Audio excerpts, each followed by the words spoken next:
Namaskaram, Sadhguru. So, I want to know the truth about rebirth and reincarnation. In one of my movies, I play a character who's reborn with the same traits. Is that even possible? Namaskaram, Kajal. When you say rebirth, you're essentially asking what happens after death. Well, some things you know best only by experience. I'm sure you're not ready for that, nor do I want you to go in that direction. If I tell you there is reincarnation, what is the option that you have? To believe it or disbelieve it, isn't it?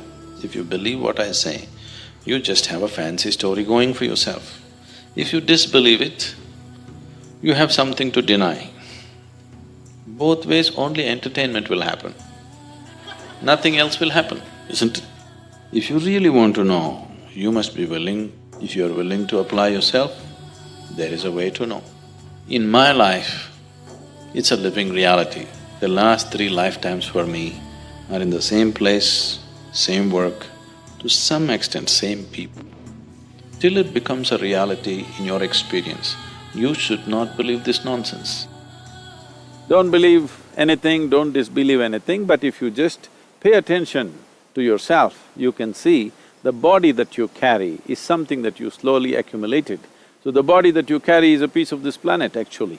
The mind that you carry is a heap of impressions that you gathered. So what is it that accumulates this heap of food and heap of information as mind and body? That dimension is beyond birth and rebirth. You may once again accumulate another body and another mind, but essentially life as such is the same thing. So, when it comes to life, you must understand there is something called as my body and your body, there is something called as my mind and your mind, but there is no such thing as my life and your life. Life is just a cosmic happening.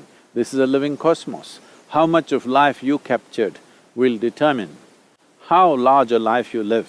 What is the scope and spread of your life will simply depend on how much life you captured within yourself. The entire science of yoga is just about this, how to make this life super-enhanced so that the scope and spread of this life is as much as it can be.